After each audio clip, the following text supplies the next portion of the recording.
વાવથરા જિલ્લાના થરાદ પંથકની વાત કરીએ તો આ સરહદી વિસ્તારમાં કાતિલ ઠંડીનો માહોલ જોવા મળી રહ્યો છે।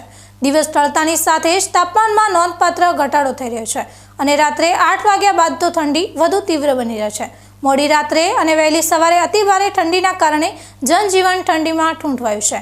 વેપારીઓ, દુકાનદારો તેમજ મુસાફરો વહેલી સવારથી જ ઠંડીથી બચવા તાપણાનો સહારો લેતા જોવા મળ્યા। ખાસ કરીને સરહદી વિસ્તારમાં પવન સાથે વધતી ઠંડી લોકો માટે મુશ્કેલીઓનું કારણ બની રહી છે। થરાદ શહેર અને આસપાસના વિસ્તારોમાં વહેલી સવારથી રસ્તાઓ પર લોકો તાપણા પાસે બેઠેલા નજરે પડ્યા। બસ સ્ટેન્ડ, બજાર વિસ્તાર અને મુખ્ય માર્ગો પર મુસાફરો અને મજૂરો ઠંડીથી બચવા તાપણા સળગાવતા જોવા મળી રહ્યા છે। કડકડતી ઠંડીનો પ્રભાવ એટલો છે કે મોડી રાત્રે પણ લોકો રસ્તાઓ પર તાપણાનો સહારો લઈ રહ્યા છે। વાહન ચાલકો, રાત્રે મુસાફરી કરતા લોકો અને સુરક્ષા કર્મીઓ પણ ઠંડીથી બચવા માટે તાપણા પાસે ગરમાઈ લેતા નજરે પડી રહ્યા છે। હવામાન વિભાગના અનુમાન મુજબ આગામી દિવસોમાં ઠંડીનું પ્રમાણ હજુ વધવાની શક્યતા છે। આવી પરિસ્થિતિમાં તબીબી તજજ્ઞો દ્વારા લોકોને સાવચેતી રાખવા, ગરમ કપડાં પહેરવા અને અનાવશ્યક રીતે ખુલ્લામાં રહેવાનું ટાળવા સૂચના આપવામાં આવી છે।